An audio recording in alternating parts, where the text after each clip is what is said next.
नमस्ते दोस्तों, अगर आप लोग रेलवे के किसी भी एग्ज़ाम की तैयारी कर रहे हो, चाहे आरआरबी ग्रुप डी हो, एनटीपीसी हो, एएलपी टेक्नीशियन हो, तो इन सभी की तैयारी करने के लिए आप सभी को महत्वपूर्ण सवालों की प्रैक्टिस करनी ज़रूरी है। और आज की क्लास में हम लोग एवरेज के महत्वपूर्ण सवालों को लेकर आए हैं।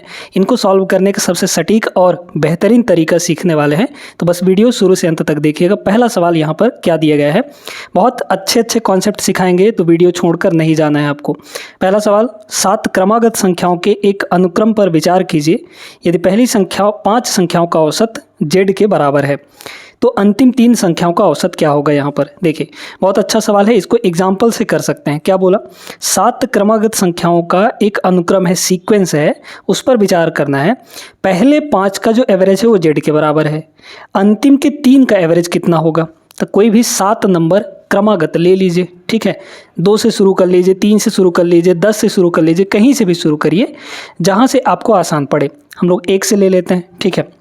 तो यहाँ पर 1 से अगर लेंगे तो हो जाएगा 1 2 3 4, है ना। यहाँ पर कितना हो जाएगा, 4 हो जाएगा। फिर यहाँ पर 5 6 और 7, ये हमारे पास 7 संख्याएँ हो गई। अब यहाँ पर इसमें यह बोला गया कि भाई पहले 5 का औसत कितना है, z है। तो यहाँ पर शुरू के 5, तो शुरू के 5 कौन कौन से हो जाएंगे, 1 से लेकर यहाँ तक 5 तक, है ना। इनका जो एवरेज है, इनका जो माध्य है, इनका जो औसत है वो z के बराबर है। तो बताइए, चूंकि ये लगातार संख्या है तो बीच वाला ही इसका एवरेज होगा या फिर इसका माध्य होगा। तो यहाँ पर ये जो है z है, ठीक है, बीच वाला ही एवरेज होगा, और एवरेज किसके बराबर दिया गया है, z के बराबर। तो z की वैल्यू यहाँ पर 3 है। अब कह रहा है कि तो अंतिम 3 संख्याओं का औसत कितना होगा, लास्ट के 3 संख्याएं। तो लास्ट की 3 संख्याएं कौन होंगी, यहाँ पर ये तीनों हो जाएंगी, यानी कि 5 6 और 7, इनका औसत क्या होगा। तो बताइए, 5 6 और 7 ये लगातार संख्याएं, तो इनका औसत क्या होगा, इनके बीच वाला ही होगा, यानी कि 6 के बराबर होगा। अब इस 6 को हमको z के टर्म में लिखना है। तो इस 6 को z के टर्म में अगर बनाना चाहें तो z हमारा कितना है, 3 है। तो इसमें से 3 अलग कर लीजिए, तो ये कितना हो जाएगा, 3 + 3 हो जाएगा, और इस 3 के जगह पर हम z रख सकते हैं, तो z + 3 के बराबर हो जाएगा। मतलब अंतिम के 3 संख्याओं का एवरेज कितना होगा, z + 3 होगा। ऑप्शन नंबर ए यहाँ पर बिल्कुल सही आंसर है। आगे चलिए प्रश्न नंबर 2 पे चलते हैं। अच्छे प्रश्न करेंगे तो शुरू से अंत तक जरूर देखते रहिएगा वीडियो को। अब यहाँ पर ये सवाल देखिए, एवरेज का ये वाला जो टाइप है ये बहुत ज़्यादा देखने को मिलता है रेलवे के एग्ज़ाम में, एसएससी के एग्ज़ाम में, हर एक एग्ज़ाम में देखने को मिलेगा ये वाला टाइप। क्या बोला है, 11 के प्रथम 12 गुणजों का औसत क्या होगा। इसका पहले कॉन्सेप्ट समझ लीजिए, बेसिक समझ लीजिए, फिर इसका ट्रिक भी हम आपको बता देंगे, ठीक ना। 11 के प्रथम 12 गुणजों का औसत, अगर हम गुणज का मतलब आपसे पूछे तो क्या बताएंगे, गुणज का मतलब होता है मल्टीपल, ठीक है। मल्टीपल यानी सीधे सीधे पहाड़ा। जैसे अगर हम कहें कि 4 के 5 ठो गुणज लिखने हैं, है ना, तो 4 का पहला गुणज कौन सा होगा, पहला मल्टीपल यानी कि 4 × 4 होगा। दूसरा मल्टीपल क्या होगा, 4 दूना 8 होगा। तीसरा मल्टीपल यहाँ पे 4 तियाँ 12 होगा। चौथा मल्टीपल यहाँ पे 16 होगा, और 5वां मल्टीपल यहाँ पे 20 के बराबर होगा। इनका हमको औसत निकालना होता है, ठीक है।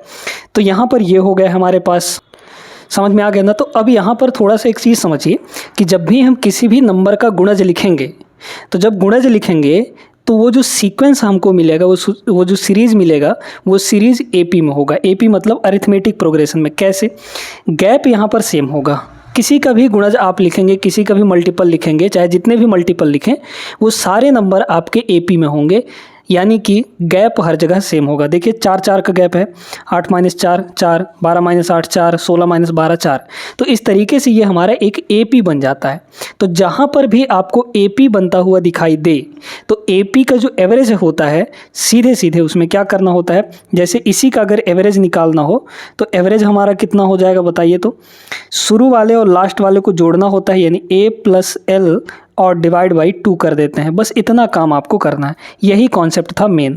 तो देखिए, शुरू कितना है यहाँ पर 4 के बराबर, प्लस लास्ट कितना है यहाँ पे 20 के बराबर, और डिवाइड में हम लोग 2 कर देंगे। तो यहाँ हो जाएगा 24/2 यानी कि 12। तो 12 जो है इसका एवरेज आ जाएगा, यानी माध्य आ जाएगा। वैसे भी यहाँ पर 12 आपको दिख रहा था, ठीक है। अब इस सवाल को देखिए, 11 के प्रथम 12 गुणजों का औसत। 11 का पहला मल्टीपल कौन सा होगा, 11 का 11 होगा, ठीक है। तो ये पहला संख्या हो गया। मल्टीपल लिखेंगे तो सारे के सारे एपी में आएंगे। बस लास्ट वाला आप लिख लीजिए 12वां मल्टीपल, क्योंकि 12 गुणज बोला है तो 12वां मल्टीपल हम लोग लेंगे। जैसे इसमें 5 गुणज बोला था तो 5वां मल्टीपल यहाँ पे 20 था, तो लास्ट वाला आपको मिल जाएगा यानी कि 11 का 12वां गुणज, तो 11 गुणे 12 होगा, है ना, 11 गुणे 12 होगा, यानी कि कितना हो जाएगा 132 के बराबर हो जाएगा। अब आप एवरेज जानते हैं कि एवरेज क्या होगा, जैसे मल्टीपल वाला अगर दिया रहता है तो एवरेज कैसे निकालेंगे, शुरू और लास्ट को जोड़ेंगे, तो 11 और 132 जोड़ेंगे तो हो जाएगा 143, है ना, दोनों को जोड़ देंगे 143 का हम लोग कर देंगे यहाँ पर आधा, कितना होगा, तो 71 दूना 42, है ना, और 71.5, तो 71 पॉइंट यहाँ पर 5 के बराबर हो जाएगा। मतलब यहाँ पर option number C correct answer हो जाएगा। समझ में आ गया? तो इस कॉन्सेप्ट को नहीं भूलना है, ये जरूरी कॉन्सेप्ट है ना। आगे चलिए प्रश्न नंबर 3 पे। एवरेज के अंदर दोस्तों ये वाला टाइप भी बहुत ज़्यादा फेमस है। इस टाइप में क्या है, 7 संख्याओं का औसत जो है 53 दिया गया है।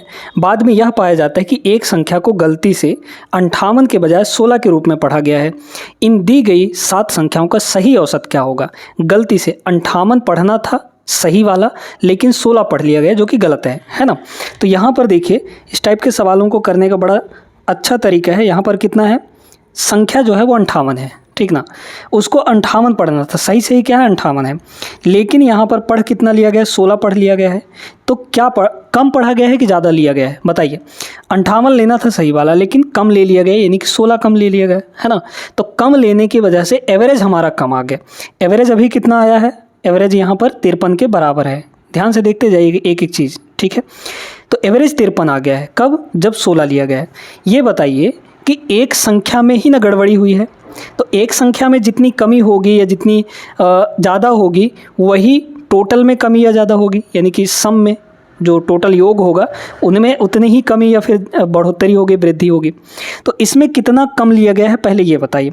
58 में 16 घटाएंगे तो यहाँ पर 42 आ जाएगा, तो 42 कम पढ़ा गया है, 42 कम लिया गया है, जिसके वजह से एवरेज हमारा कितना आ गया है 53 के बराबर।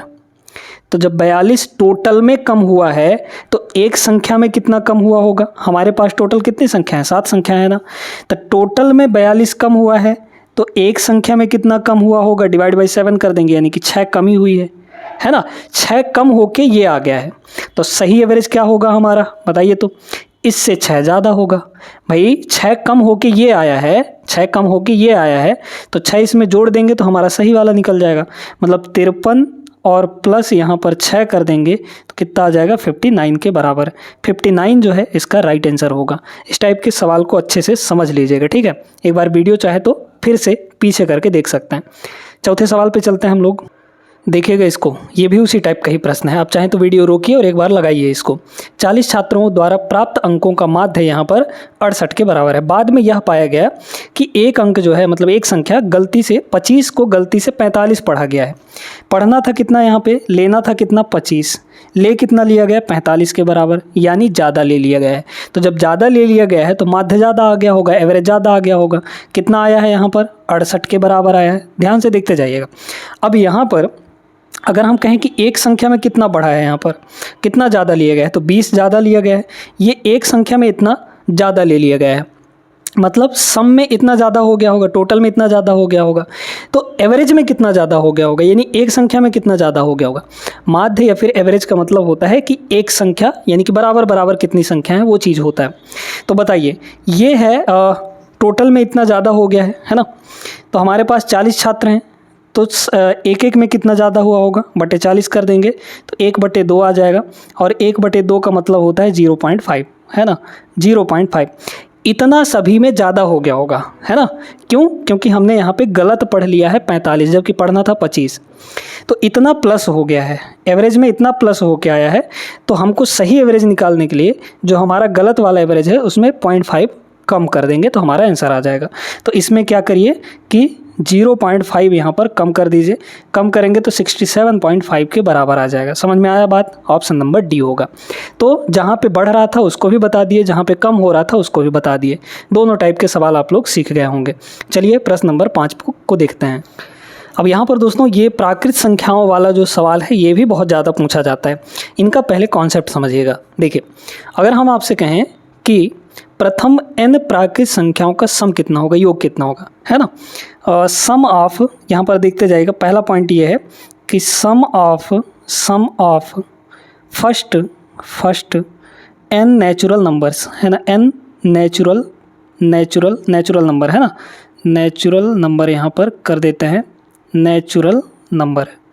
तो sum of n first n natural number, जैसे 1 2 3 4 5 6 7 8 9 ऐसे अप टू n तक, तो इनका जो सम होता है, इसका फॉर्मूला याद रखिएगा कि सम कितना होता है, तो ये होता है n into n plus 1 divide by यहाँ पर 2 हो जाता है, ये सम है, ठीक है, ये सम है। दूसरा हमारा जो है वो है सम ऑफ स्क्वायर ऑफ, है ना, sum of square of first n natural number, ठीक ना। तो इनका जो स्क्वायर का सम होता है, स्क्वायर का सम का मतलब क्या हुआ, 1 का स्क्वायर प्लस 2 का स्क्वायर प्लस 3 का स्क्वायर प्लस 4 का स्क्वायर, इस तरीके से n स्क्वायर तक हमको जोड़ना है। तो जो सम होता है स्क्वायर का सम, वो कितना होता है, वो होता है n इंटू n प्लस 1 और मल्टीप्लाई यहाँ पे 2n प्लस 1। ये सारे कॉन्सेप्ट नोट करके रखिएगा, दिक्कत नहीं पड़ेगी आपको फिर, है ना। डिवाइड बाई यहाँ पर 6 हो जाता है। ये सम की बात कर रहे हैं, एवरेज की बात अभी करेंगे, माध्य निकालने की बात करेंगे अभी, ठीक ना। तीसरा है हमारे क्यूब का सम, है ना। तो सम ऑफ क्यूब्स ऑफ, है ना, cubes of first n natural numbers. तो यहाँ पर क्यूब्स का सम कितना होता है, तो ये होता है क्यूब्स का सम, जो ये हमारा सिंपल वाला n है, इसका स्क्वायर कर देना है, मतलब n into n plus 1 divide by 2, इस पूरे का स्क्वायर हो जाता है, ठीक है, इस पूरे का स्क्वायर हो जाता है। अब बात करते हैं यहाँ पे, क्यूब समझ गए, स्क्वायर समझ गए और सिंपल 1 2 3 4 5 6 इनका सम समझ गए। अब एवरेज की बात करते हैं। एवरेज निकालते टाइम हम लोग क्या करते हैं, एवरेज होता है सम डिवाइड बाय टोटल नंबर, है ना, सम डिवाइड बाय टोटल नंबर, यही तो होता है ना। तो अगर हम सम में डिवाइड बाई n कर दें, यदि जितने नंबर हैं वो, तो हमारा एवरेज निकल जाएगा। तो देखिए पहले वाले में एवरेज कितना आएगा, पहले वाले का, तो पहले वाले का एवरेज कितना होगा, मतलब average of first n natural number, तो एवरेज पहले वाले का कितना होगा, एवरेज, है ना, एवरेज पहले वाले का देखिए डिवाइड बाई n कर देंगे तो n से n कट जाएगा, n प्लस 1 बाई 2 बचेगा, n प्लस 1 बाई 2 हो जाएगा, क्लियर है। दूसरे वाले का एवरेज कितना हो जाएगा, मतलब इसका स्क्वायर का, है ना, वर्गों का, मतलब प्रथम n प्राकृत संख्याओं के वर्गों का एवरेज, तो एवरेज निकालेंगे तो डिवाइड बाई n करना पड़ेगा, n से n कट जाएगा, मतलब ऊपर क्या बचेगा यहाँ पर, दूसरे नंबर का एवरेज, है ना, दूसरे नंबर का एवरेज हो जाएगा n प्लस 1 और मल्टीप्लाई यहाँ पर 2n प्लस 1 और डिवाइड में हम लोग का हो जाएगा 6।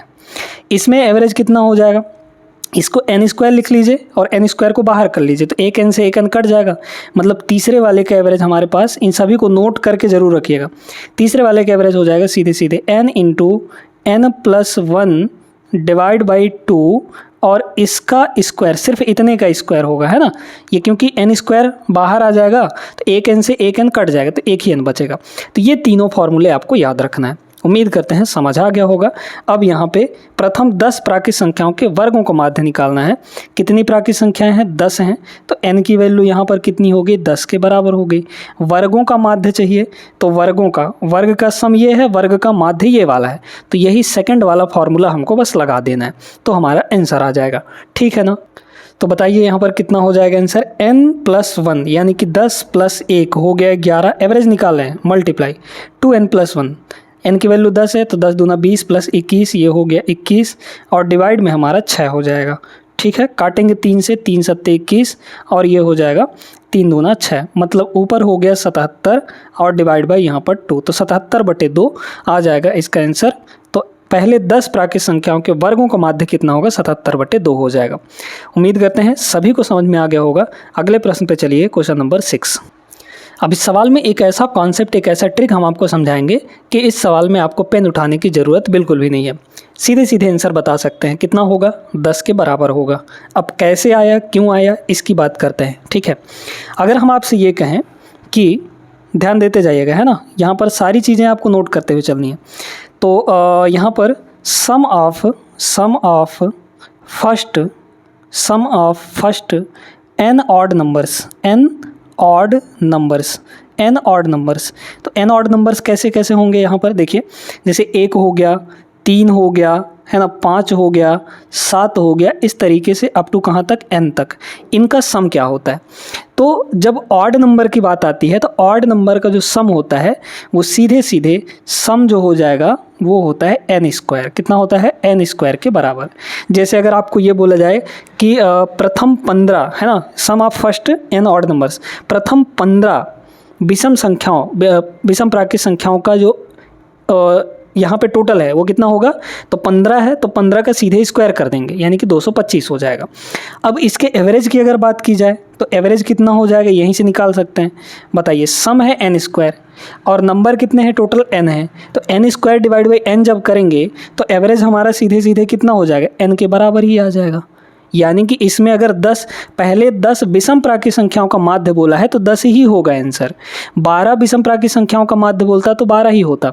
जब विषम की बात आती है तब ये लगाइएगा, अदरवाइज नहीं लगाइएगा, ठीक है। उम्मीद करते हैं क्लियर हो गया होगा। चलिए प्रश्न नंबर 7 पे चलते हैं हम लोग। आप लोग ये बात बताइए, सही सही बताइएगा, क्या इस टाइप के सवालों को आप एक्स मान के लगाते हैं ना? तो आज से लगाना बंद कर दीजिए। एक बहुत बेहतरीन तरीका आपको सिखाने वाले हैं। 5 क्रमागत सम संख्याओं का औसत यहाँ पे 40 है। इन संख्याओं में से सबसे छोटी संख्या का मान कितना होगा? कभी कभी ये बोल देता है कि प्रथम 5 क्रमागत संख्याओं का जो सम है, टोटल योग दे देगा 480 के बराबर, इस तरीके से दे सकता है। तो योग भी दे सकता है, औसत भी दे सकता है।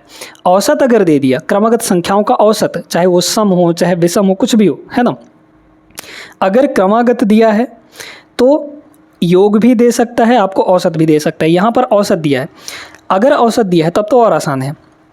5 क्रमागत संख्याएं बोला है तो 5 जगह यहाँ पे बना लीजिए, 1 2 3 4 और 5, 5 संख्याएं हो गई। औसत जो भी होगा वो हमेशा बीच में होता है, आपको पता है, ठीक है। तो ये जो औसत 40 है वो एग्जैक्टली बीच में होगा। हाँ, एक चीज़ का ध्यान रखिएगा, क्या जो इसमें बोला गया है वही ये संख्या है या नहीं? सम संख्या है तो हाँ, सम संख्या है ये 40, तो रख सकते हैं इसको, ठीक है। ऐसा कोई भी सवाल आपको आड़ा टेढ़ा नहीं देगा जहाँ पे ये फिट ना हो, तो ऐसे ही सवाल देंगे, है ना। सम संख्या बोला है तो औसत यहाँ पे सम ही है और यही आपका बीच में हो गया। इसमें सबसे छोटा बोला है तो बताइए, इससे पहले सम संख्या कौन सा होगा?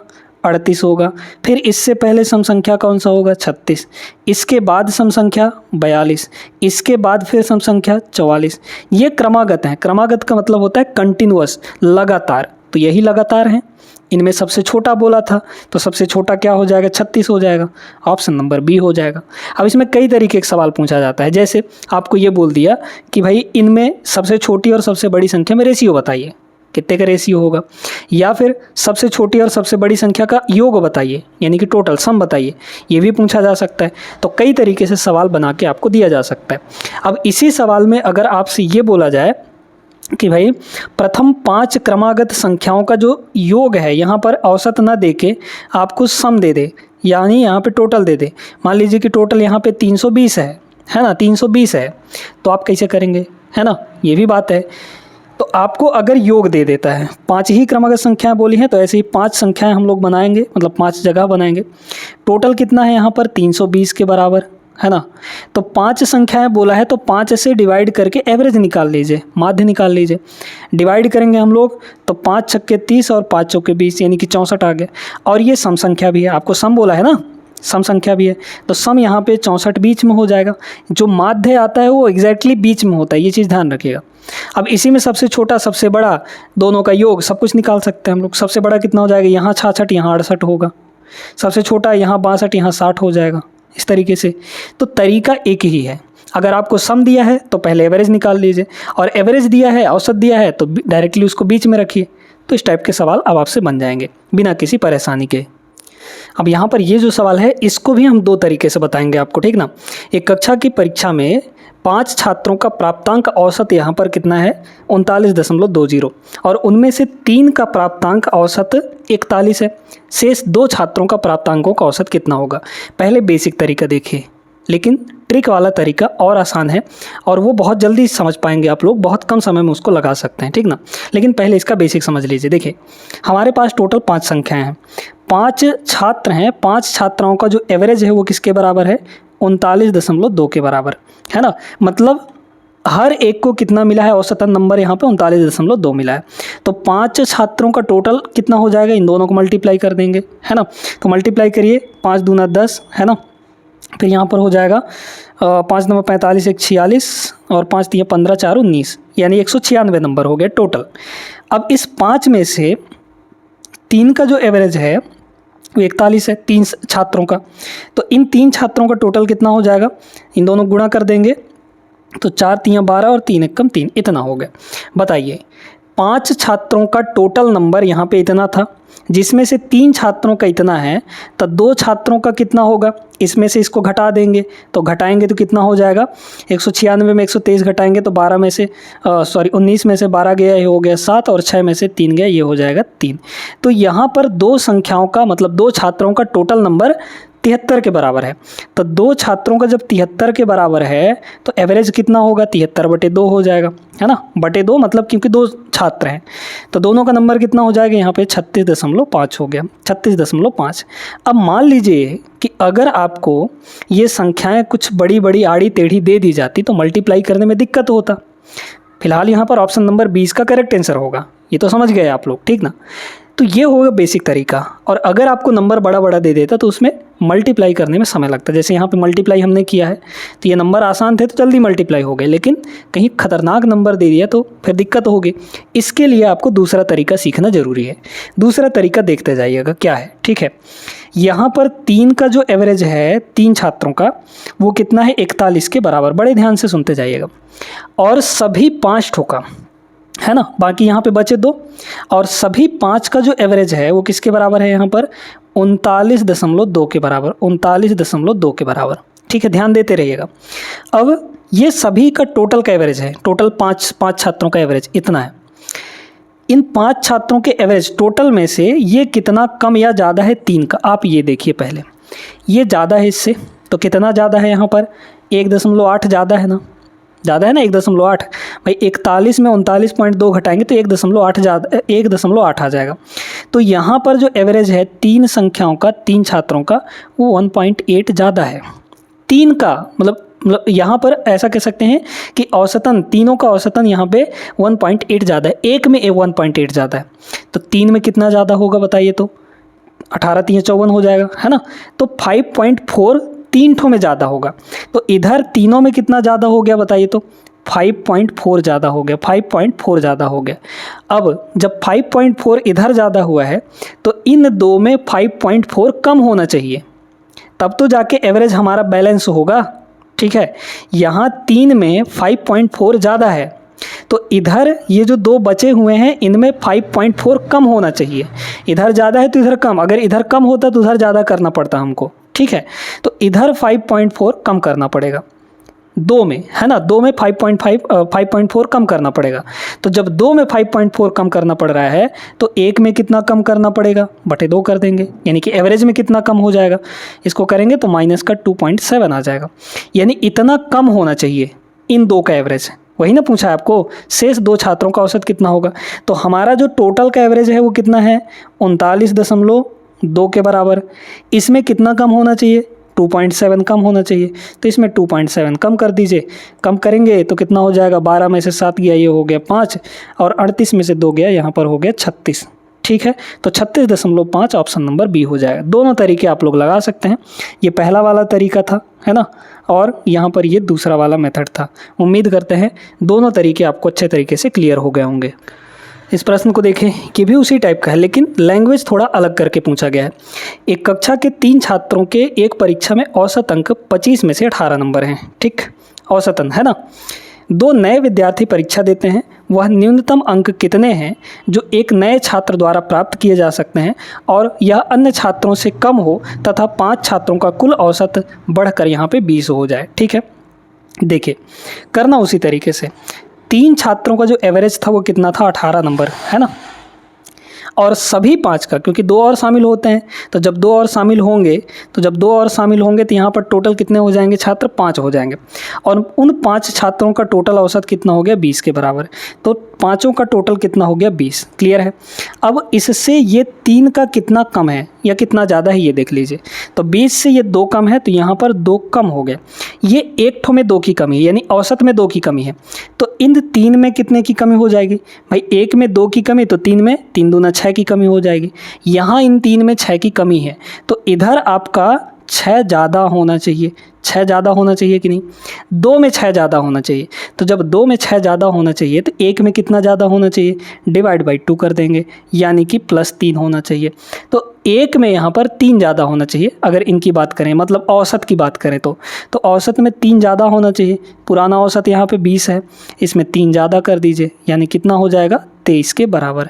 मतलब यहाँ पर जो नए विद्यार्थी शामिल हुए हैं उनमें प्रत्येक का जो प्राप्तांक है वो कितना होना चाहिए? 23 नंबर के बराबर। ऑप्शन नंबर ए होगा। ठीक है, समझ में आया? ऐसे टाइप के सवाल अब आपसे बन जाएंगे बिना किसी परेशानी के। इस क्लास में जितने भी सवाल करवाए हैं बेहतरीन तरीके से करवाए हैं और कॉन्सेप्ट सहित आपको सिखा दिए हैं। उम्मीद करते हैं कि ये सेशन आपको पसंद आया होगा। वीडियो लाइक कर दीजिए, और इससे आसान कॉन्सेप्ट तो आपको कहीं नहीं मिलने वाला। और इन कॉन्सेप्ट को अगर आप छोड़ते हैं तो फिर आप भटकते रह जाएंगे। चलिए, अगले क्लास में मिलेंगे हम लोग ऐसे बेहतरीन प्रश्नों के साथ। तब तक के लिए आप लोग पढ़ाई लिखाई अच्छे ढंग से करते रहिएगा। जय हिंद।